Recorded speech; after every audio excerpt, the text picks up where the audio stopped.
session for the budget this evening, and would you please join me in the invocation followed by the Pledge of Allegiance.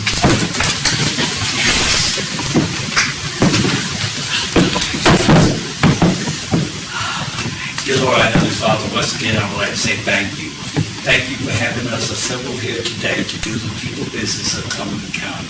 And as we do this business, Lord, please let us do it in the right frame of mind to serve the people that we are working for. It is our duty and our responsibility, Lord, to make sure that we are engaged in what we do and that we do what is right for these citizens, Lord. Help us to remember that, Lord, because sometimes we forget. And so, Lord, with all the blessings that you have bestowed upon us, please continue to bless us and keep us and bless each and every family member that's represented here this evening. And all of the blessings that we ask in your name. Amen. I pledge allegiance to the flag of the United States of America and to the republic for which it stands, one nation, under God, indivisible, with liberty and justice for all.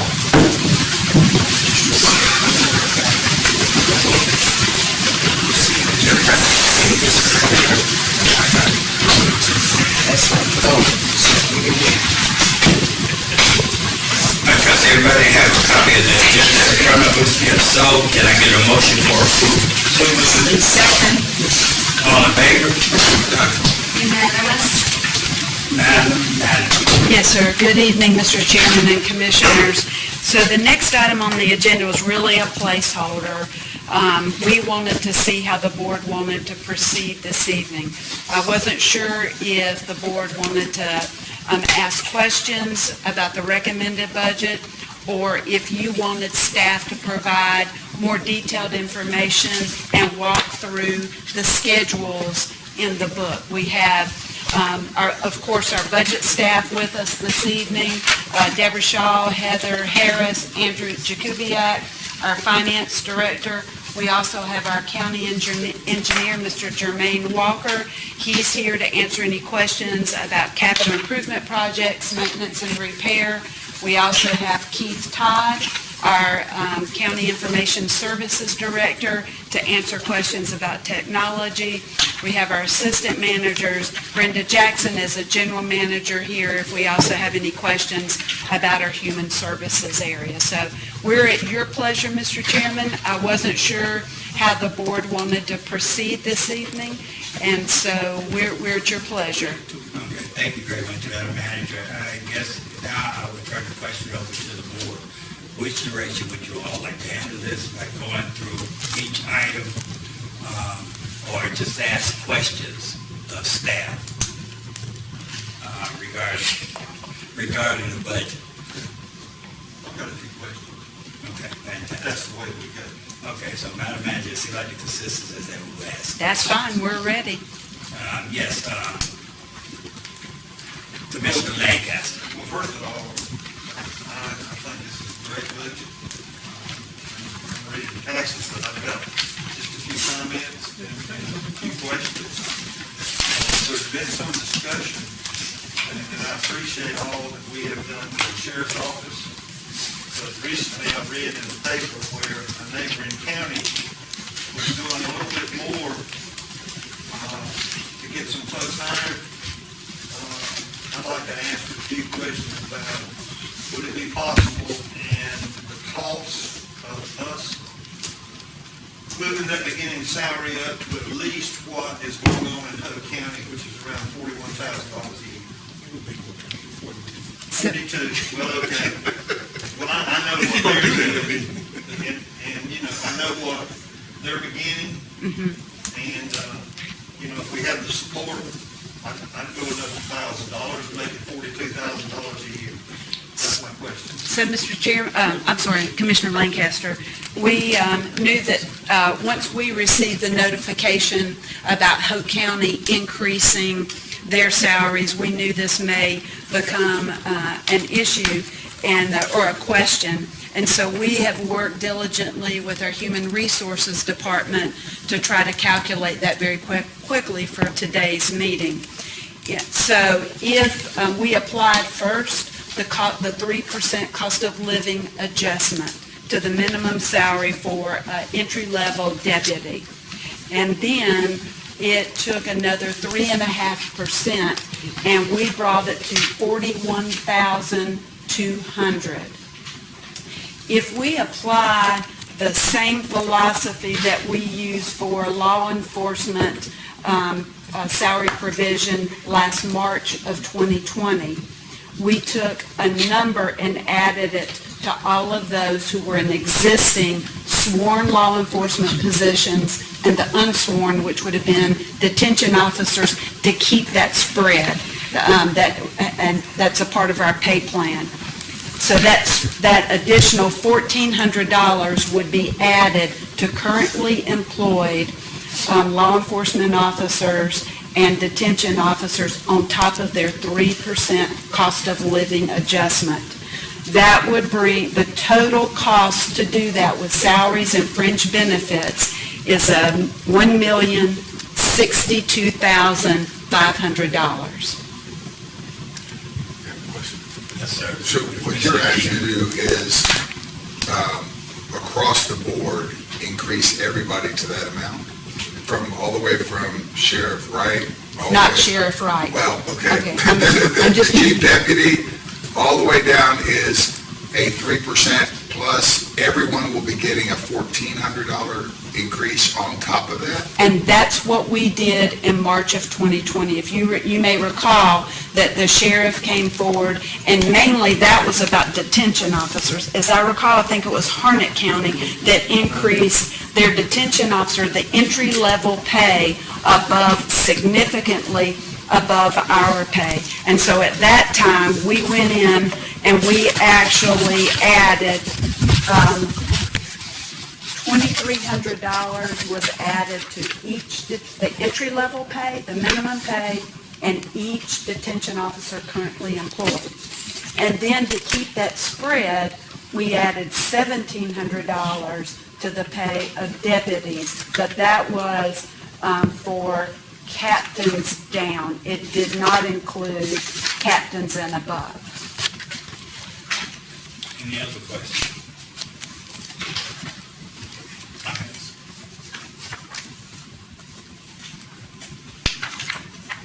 Oh, man, you all have done fantastic. Are we on this one or another one? We're another. And I guess, because I've been pushing it for a while, and I know we've talked about it, is for across the board in terms of trying to get to a living wage for all of our employees. And I think we're in the third year of that. We're in the third year. So where are we on that in terms of getting to that? Yes, sir. Yes. So this budget moves the grades 55 through 59 to $12.18 an hour. So is that the bottom? Wait, can you give me the grade? I apologize. So is that the bottom? Okay. Yes, sir. The bottom 55 is the bottom tier grade, and you go 55 through 59, and this budget moves them to $12.18 an hour. How many people do we have that, if you have the information, the best I could tell was anything below about a 60, 61 is probably susceptible to that if they're being paid the absolute minimum. Okay. Can you tell me, not only how many people are in that classification, but how many people are below that threshold? Okay, so this, can I give you that amount considering the 3% COLA? Because Yes, that's what we please. ran today. So grades 55 through 61 are less than $15 an hour. So grade 55, the average wage is $12.67 an hour. The total number of positions in grade 55 is 76. Grade 57, we don't have anyone in grade 56 right now. So we'll skip to grade 57. That average wage is $13.45. and we had 66 positions. Grade 58, the average wage is $13.66 an hour, and we have 90 positions. Grade 59 is 13.97 cents an hour, and we have 15 positions. You say 15 or 50? 15. Grade 60, the average wage is $14.58 an hour, and we have 165 employees, 165 positions. Are all the positions filled in all of these? No, sir. I have that too, but I was just given positions at this point. And then in grade 61, the average hourly wage is $14.56 an hour, and we have 64 positions. Wait a minute, I'm lost. Did you say at 60 it was 14.58? Yes, So because remember, 61 makes less? okay, but it's the average. So, okay, you could have somebody in grade 60 that has been here for 35 years, and they may be skewing the average wage a little bit. Because they've been here longer and they're further along in their grade. I'm sorry. You started out saying employees and then you went to positions. When going back to grade 57 and 58 and 59, for 57 you said 66 employees. Are you saying positions or employees? Yeah, I'm sorry. So, my little simple math. So, you said,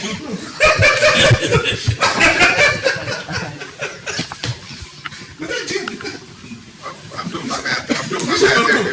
so, Madam Manager, Yes, sir. guess what I want? So, let's just take 55, when you say 12.67 is the average. So that means there's somebody making less than that, and considerably Absolutely. less than that, Yes, because it can skew the numbers, so. right. Because the minimum is less than that. But we were just trying to get an average wage. But you can look at, who has the minimum salary? What's the minimum? I just pulled it up. On a 61? No, 55. Oh, okay. That's 23,088. If I could talk a little bit. Amy, almost every one of your averages Yes, are minimum. Almost every single one of them are right at our minimum, which would tell me that we've had turnover, you have turnover, and remember that we haven't provided consistent cost of living adjustments, and cost of living adjustments are what help you move away from the minimum in the range. But don't we also have a problem within the range and moving people up within the range? That's just what I was talking about. I'm thinking right, Right, because you okay. go minimum, midpoint, and maximum, so I meant this way. Right, okay. Yeah. Right, moving them right is moving them up in the Right. range. So, I guess as Jimmy said, we're over at the left as opposed to the We're right. over the left. even with, does the salary schedule include the 3%? Not the one he has. He has. Not the one in the book. Not the one in the book. Oh, okay, I'm Page sorry. 60. I stand Page 60. corrected. Yeah, page 60, it does include the 3%? Okay, so obviously the numbers you're giving us don't include the 3%. No, they do. They do? They do. They budget figured the average based on the, adding the 3% cost of living adjustment. I was just doing my public school math in my head as you were doing this, and some of it on my calculator. And Amy, all the way from 55, all the way up to 61, you are right dead on the minimums. I mean, and I hear you say that we had turnover, but does that mean that nobody in those grades have been getting, that nobody's been there for more than 5 or 6 or 10 years? So how long you move for every year? Yeah, I mean, So we don't have that level of detail with us. We can certainly get that detail and tell you the average tenure, but you do have turnover, and, well, we've had a lot of turnover across the board, regardless of the grades. Why? Why, do you have done any actuarial work? She said regardless of the grade. I mean, telecommunicators, or pretty high turnover, social services high turnover. So remember, the only thing from a salary perspective that we provide that moves people in the range are cost of living adjustments. We don't have merit increases. Merit increases are provided by some local governments, and those move you in the range, move you up or to the right, either way. And so I think out of the last 12 years, I think we've only provided a cost of living adjustment 5 or 6 years out of the last 12 years. And so the wage is probably a part of the turnover. So, okay. Yes, sir. So, I guess my question would be, are our starting salaries too low compared to other, like jobs or wherever, whether we're around counties or whatever? I mean, that would be, when you're talking about, looking at people who, some places now, and it is the pandemic, often 18, 17, but they don't get necessarily all the benefits that ours get, but all the other stuff. But, and I guess that's what I'm asking. Do we, and I know we just hired the HR director. Mm-hmm. So are we going to look at whether we're actually even doing right by starting people when they start below this? Why would we want to start somebody below? And I know you got to move everybody else up when you move people. That's why we're doing this 3-year thing. But at some point, you got to look at what you are offering people to come. Yes, sir. I don't disagree. And the only reason that we have done this very incrementally is because you're right. Because if, let's just say that you moved grades 55 through 61, they're all under $15 an hour. If you move all of those grades up to $15 an hour, then they're right up against grade 62, which is an average of $16.21. And so you're the one you've engaged us over the last couple of years about this particular issue.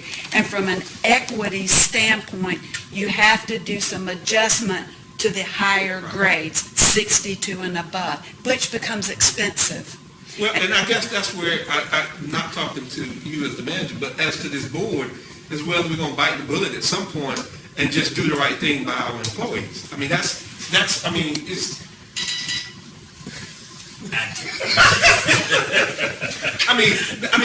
that's a question that we have to do, whether we pull it out of fund balance or whether we do a little bit more. And at some point, we even if you keep moving, the dial keeps moving. What cost $5 5 years ago is now costing people $15, and they're still getting this wage. So, as we talk about this, I think the board ought to think about whether we just bite the bullet and start putting some money into this, just like we do the capital improvement.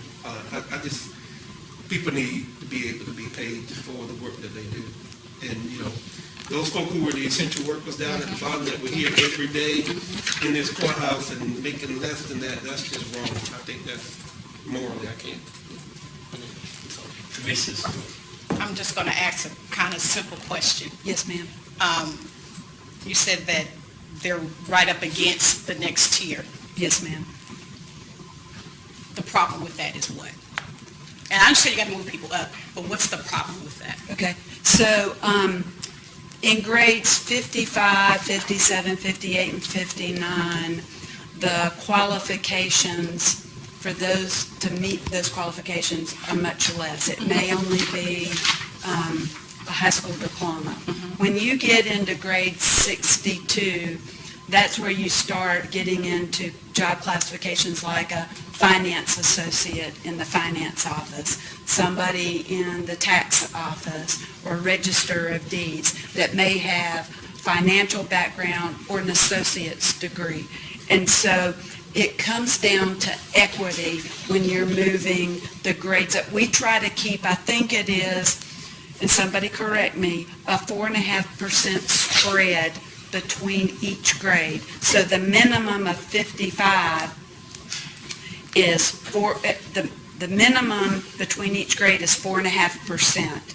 So if you move all of the grades 55 to 61 to $15 an hour, you will not have that spread of 4.5%. Okay, so Commissioner Stewart, so if you increase that spread to 4.5% for 62, then you do it for 63 and 64. Okay. Does that make sense? Yes. Okay. You want to keep the spread. I think from an equity point of view for our workforce, it would be a desire to keep some level of spread between the classifications. But to Commissioner Adams' point, and I missed this a few minutes ago, that is one of the things that we want Dr. Wade to work on, is our pay plan in general, but specifically, if it's not addressed this year, how do we address these grades in a more rapid fashion without turning upside down our pay plan? Okay, I have a question. Yes, sir. Dr. Wade will be here when? June 21st. June 21st. And my question to Commissioner Adams is, well, my statement, first of all, is, you're absolutely right. At some point, we will have to bite that bullet. And I don't see, and help me to understand, and I've heard you clearly, help me to understand why we can't bite that bullet during this budget process. Okay, so we've calculated what it would take to move the total number of positions that I provided you. Positions are 476 positions. We have 383 of those filled. To move those employees and positions to a minimum of $15 an hour with salaries and fringe benefits is $1,319,000. That's how much it would be. Commissioner Stewart. You all have been trying to get them up to $15 an hour. How long? We started this 2 years ago. So 2 years ago. Is it possible, and I know you can't do everything at one time, Yes, ma'am. is it possible that those that are making $12.18, an average of $12.18, why can't you start, not you personally, but why can't we start there and then move up? It seems that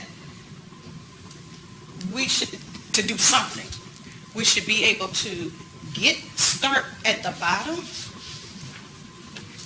if it's going to be a slow rolling process. And I understand the spread. You want to meet the spread at every point? Is that how? I would say, whatever you do, this will be my recommendation. Whatever you do between 55 and 61, you do it incrementally. Instead of bumping up grade 55 to 15, then they would be making more than grade 57. I think you have to do it incrementally. Well, 57 ain't making that much more. Well, I was just giving an example. I wasn't ruling You out. shouldn't give too long. Hold up too long. I mean, I was just giving an example. I was just giving an example. Okay. I was just giving an example of why I think you have to do it together instead of incrementally. That's a better way to say it. So my together, what I'm thinking is those that $12, $13 an hour, $14 an hour, unless you're saying we need to keep the 4.5 spread at every point of the process, then I get that, then you can't do that. But I'm just thinking in an effort to do something, that we start somewhere.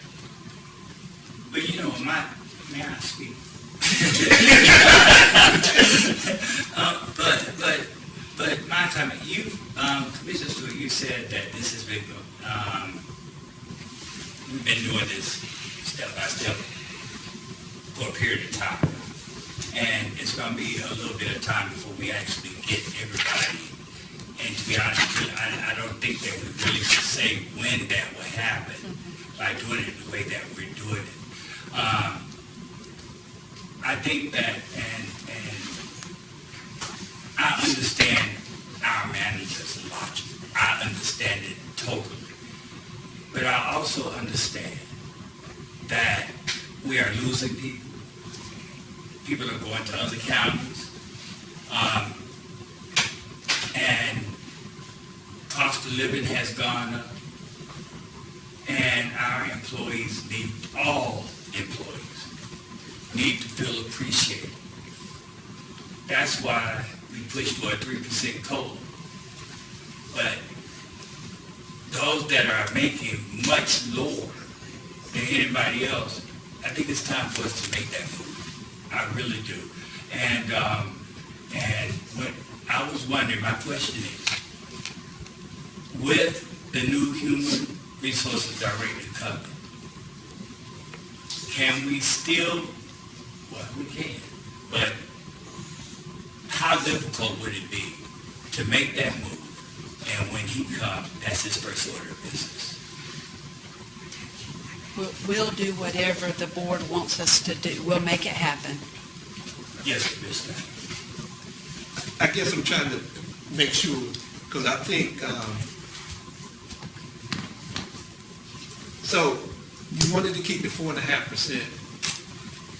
I mean, it's the goal. It's not necessarily, so I guess this, and I'm not trying to put words in my mouth, but I guess if you at below the 15, even at 59 and 60, I don't care if the people behind me get the 15, if I get the 15, because I'm getting more money. So if you take that whole lot and move them and still keep the 4 up above, Yeah, that makes kind of, I mean, I'm like all tides rise. If you're going to get 15, if I'm only making 13 and I'm going to get up to 15, if you get to 15 too, I don't really have a problem with that because I'm getting more money also. So if you take 55 all the way to 60 and just move them. 61. I don't know how much that will cost. $1 million, that's the $1,319,000. $1,319,000. Can we find $1,300,000? If that's what the board wants us to do, we'll start looking. And would that keep the between the next one, from that 61 to 62 at that? I don't know. We'll have to compute that. We'll have to compute that. Commissioner Towns, oh, I'm sorry. No, go right ahead. I don't want to call anything. What does this do to the overall plan? That's what I want to go to Kim. And we've got some other issues coming up here. We've been talking about the bottom of. Well, this will resolve the concern about employees being paid much less than the minimum wage. I mean, the minimum living wage. That's been the living wage. That has been a concern of our board. And this would, the $1,319,000 would rectify this. Now, Makes sense to you. pardon me? Does it make sense to you?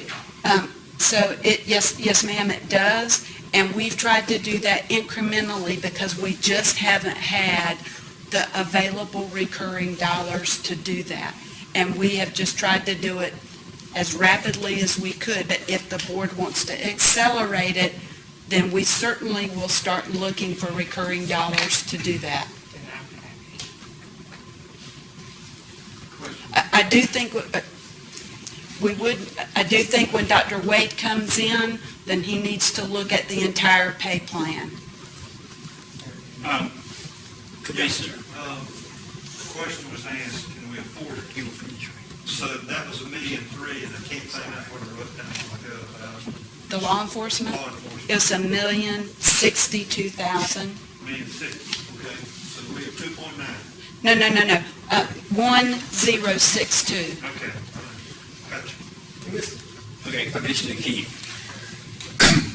Amy, going through this, and, you know, I think that we truly need to be looking at, I'm looking at, telecommunicators just barely over, telecommunicators one barely over that threshold that we've been talking about. And, we are in a supply and demand world, and personnel is the commodity right now. So, the question that I would have is, I respect that you came to us with a recommended balanced budget. And anytime we ask you to do anything else, somehow or another, you've got to figure that out before we start going into muscle and bone instead of just cutting the fat. But employee pay is going to be something that we have to go. You mentioned it one time, and sometimes it gets confusing, about number of positions and number of filled positions. And, you know, one way to mitigate this, because my goal is the same as I think everybody else here, is to increase the value of the staff and the pay. But do we need all the positions?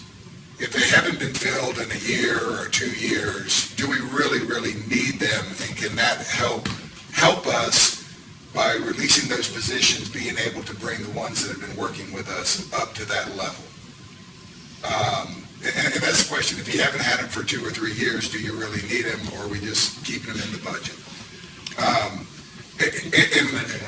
Yeah, we'll find that, yeah. Yeah, I mean, I don't expect you to have the information Not today. But I do respect that you came to us with a balanced budget, and to ask you to find 4.5 or 3.5 or whatever that number is a very difficult thing. But I think employee pay and benefits are going to be an instrumental part for years to come, because people are taking, you know, they're going out gunslinging for our good people. So. And I agree with everybody, but I think the reason we in the problem we have in terms of having to address like sheriff's deputies, and we did the detention people, we don't want to be driven by folk around us. I think we just need to do the right thing to start with. And, you know, if we're one of the largest counties around here and we're doing this, we need to do it right. And Madam Manager, I agree with you, we're moving it up, but as we move up, I guess beef's gonna go up next because they got a ransom. Oh, I caught him, sorry.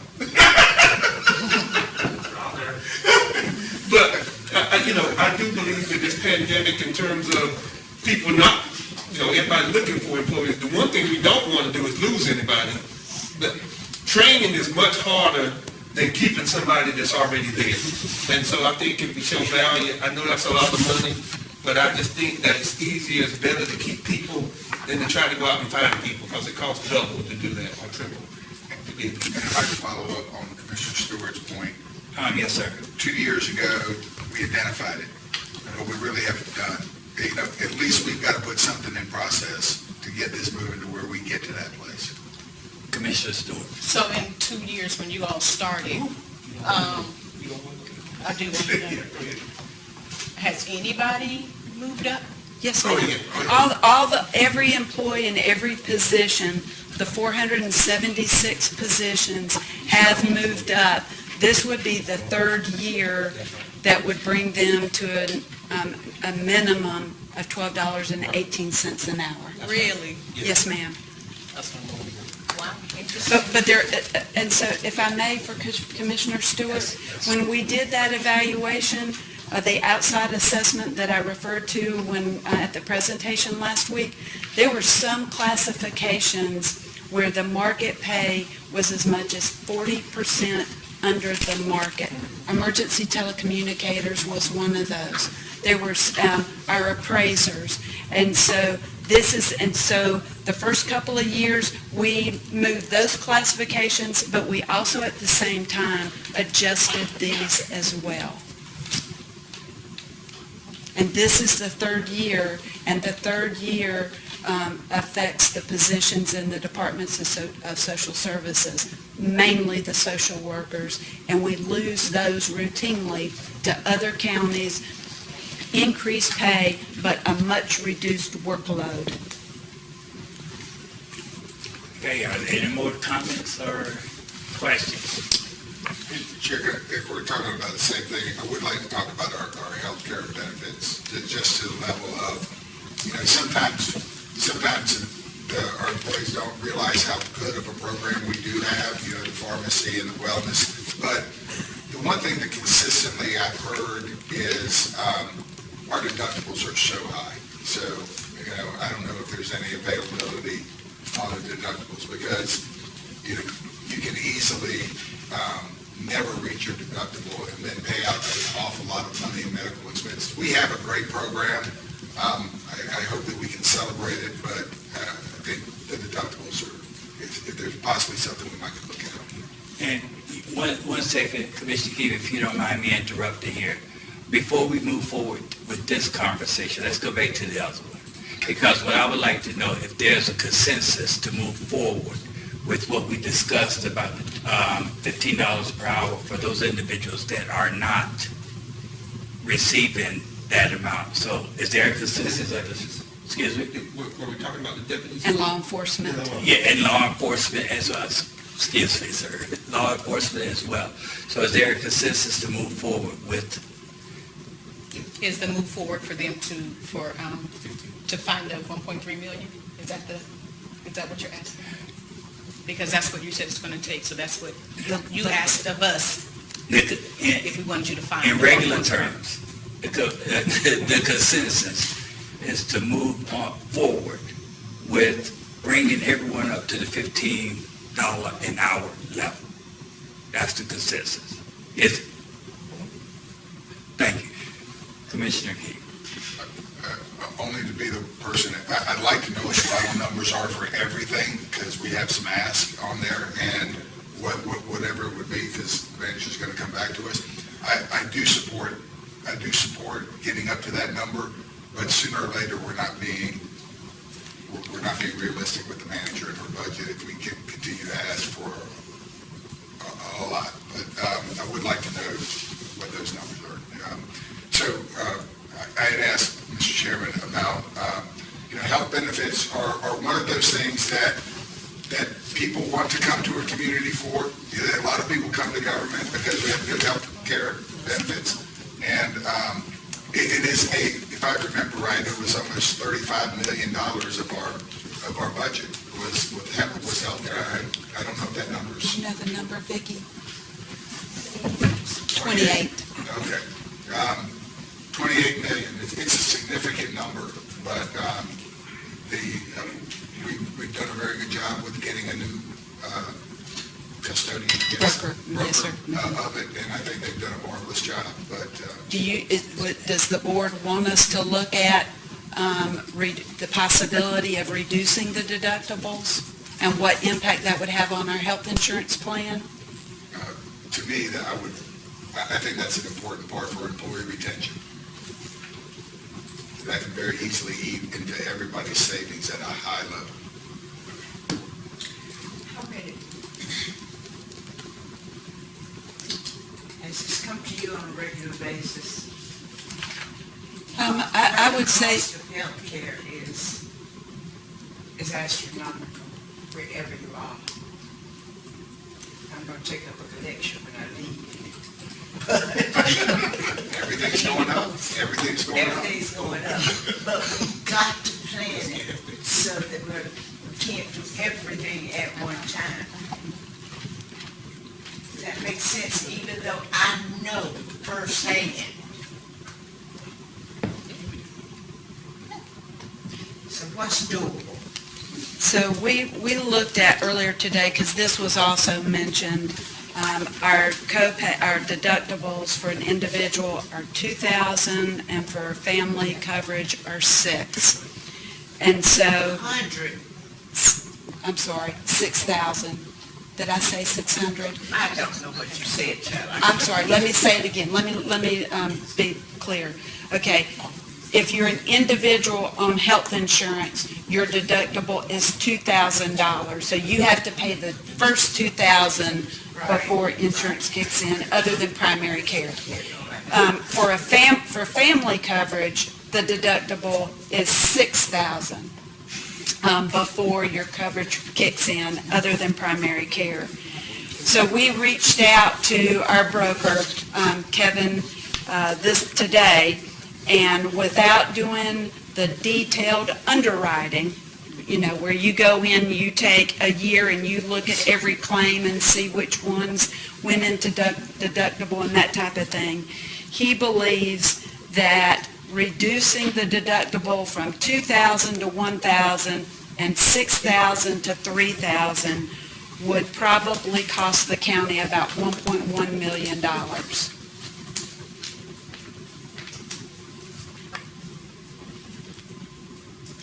Now, one thing to remember is the health insurance is not in the general fund. Is that correct? It's a separate fund. So we'll look at that separately. So, Thank you for asking that. it's self-contained and it has its own fund balance. As you may recall, last year, because of COVID, we underspent our budget by about $2 million, Vicki, if I'm correct. Pardon me? A little over $2 million. So there is fund balance. I'm just differentiating this a separate fund, not in the general fund. So the money we talked about on the other two and this one is different money. Yes, sir. This one is, okay. Mr. Chair, if I can make that, first of all, we have stabilized our health premiums and everything to our employees for the last couple of years, which has been great, and it shows a lot of good work by everybody. I think, Vicki, everybody has to acknowledge that last year people were doing a lot of surgeries, probably, and that might be what it is. So, but I remember when we were getting our health coverage changed every single year, and significantly changed. So the stewardship is there. It doesn't matter how much we raise somebody. One office visit, one hospital visit, COLA and everything else, it can wipe all of that out in just a moment.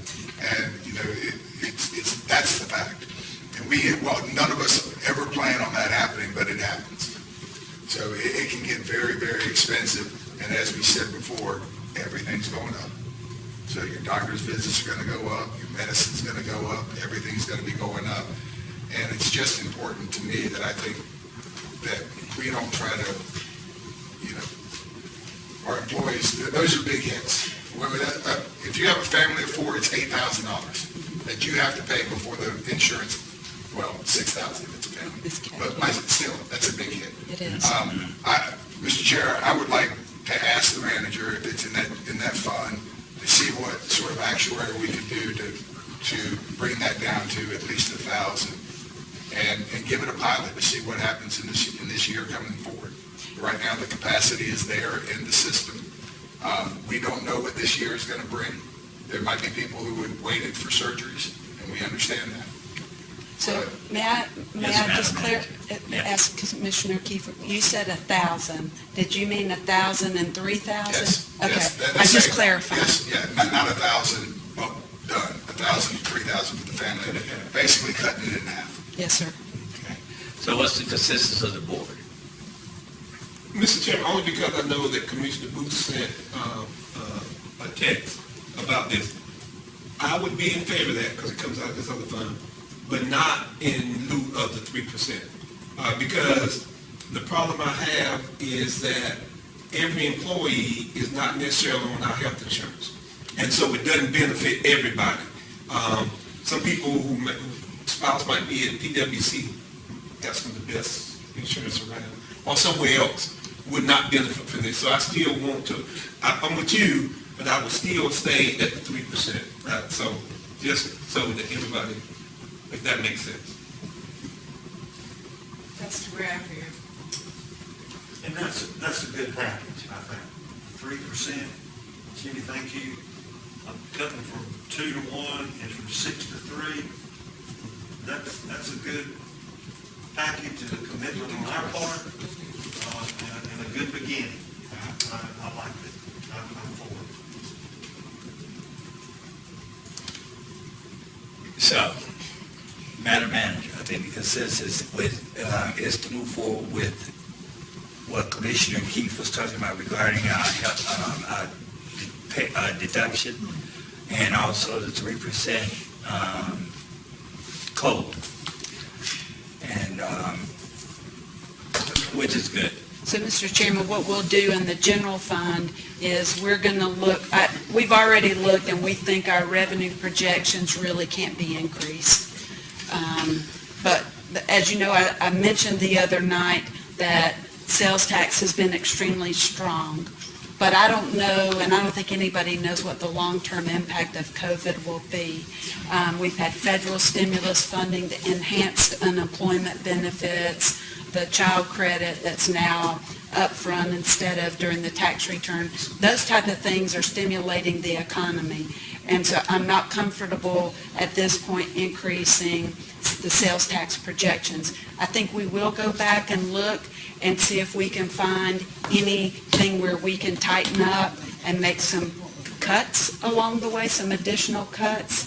And we'll come back at your next meeting Monday night with some recommendations. Yes, ma'am. Not at the expense of the, No, ma'am. No, ma'am. Any other comments or questions at this point?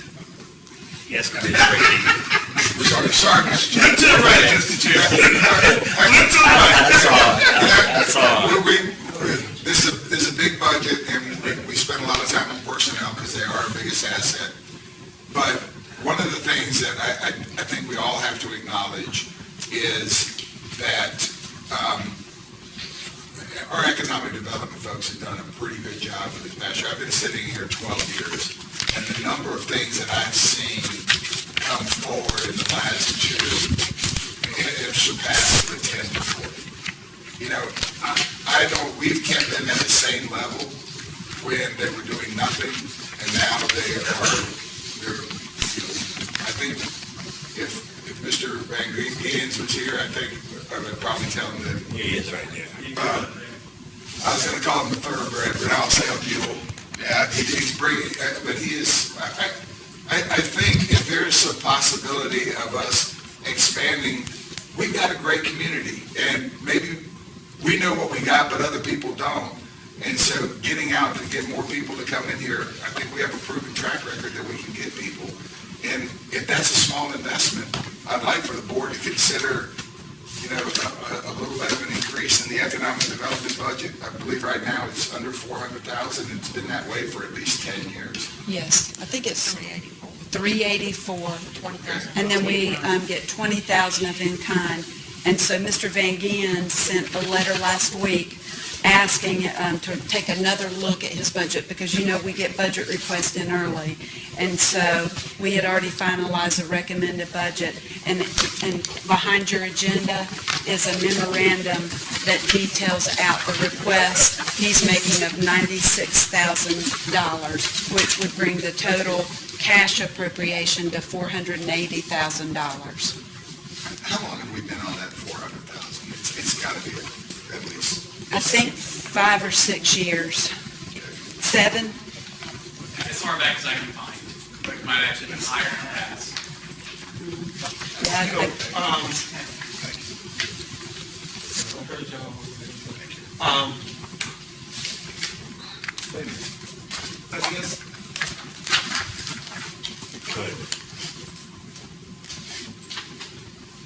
I guess, we did this with the city. When we went and had this, I remember when we had the people and we changed from where we were. Yes, sir. So, I don't know, and I guess it's whether we look back at what we did as a group, the city and the county together, to see if even that is what we really want to do for economic development. Not do it haphazardly. I know what he put in here, and I didn't read that because I didn't got it, but it is that together, do we both need to relook at how much we put in there, how we put it in there, and what happens with it? Because once we put it in there, it doesn't necessarily go to salary. You understand that? Because they got a board that determines where that money goes. So, so that would be my hesitancy, as well as sit down and look at it in a group, whether the chairman puts together a group and they meet with the city or whatever, or whoever is on, I think Mr. Commissioner Booth, the manager and those are on that board, to bring back to us, some kind of recommendation for the overall economic development. If I could, Mr. Chair. Yes, sir. Two things. First of all, we don't expect any other department in our whole county to operate at the same level that they did 10 years ago. And to ask that, but another thing that's very important, and I have a little bit of different philosophy about economic development in Cumberland County, is I don't really care if the city is involved as much, because every single project that comes in Cumberland County, whether it's hotels, an unincorporated area in the city of Fayetteville, Cumberland County benefits. And if they feel like they're restricted to, oh, well, I'm getting funding from the city, maybe I won't show this site that's outside the city, that, we should be the primary funder for economic development, because we win every time that it comes in. Every single time a job comes in, regardless of where it is, it's our place. And we go through this entire budget, we won't find a single department that is at the same level that they were 10 years ago. And my point is, it's not that I'm doing this hoping they'll do better. They have a proven track record over the last few years that they have brought in many, many new jobs going forward. And I just think now is the time to invest and not just spend. With this, I think we would be short-sighted not to invest in our economic development, which brings everything that we want: new jobs, new opportunities, and new people in our community. Thank you, Mr. Chairman. You're quite welcome, Commissioner. Is there any other comments? I guess we would do it like we did with the $15 an hour, to see what impact it has from the budget. But we're 96. It's got the impact. I mean, we got the impact, we got the impact. I mean, if we're gonna do it, we might as well have the whole impact of what the entire budget, what it has on the entire budget. Do we have any idea if the city's budget includes anything? So it's our understanding, Deborah, I think you reached out to the city. Mr. Van Giens had asked the city for, I think, let's see, go ahead. Okay. They've asked the city for $21,000 of recurring dollars to equal $430, and then one time for $25,000 for a marketing campaign, and then $35,000 for 2 years for the Innovation Center. Now, one caveat to that is that the city has already given money this year for a marketing campaign, and they also have been supporting the Innovation Center. So it's not quite equal, the amounts that we have been contributing. The city's been giving more. Yes. Okay. I'm sorry, Mr. Adams, you said. Yes, I want to see the impact. You just said you want to see what the city's doing. We just heard. I heard that. I still want to see the impact on the budget. Are you against jobs? Huh? You against jobs? I'm just paying people less than what they're making here. That has nothing to do with it. Okay, are there any more questions? Are there any more questions and comments? Are there any more questions or comments regarding this item? Madam Manager, where do we go from here? I think all the questions and comments are out about items in this budget at this time, is it? Did we ask for consensus on economic development? No, sir, we sure didn't, and I apologize. I'm trying to figure out how to word it.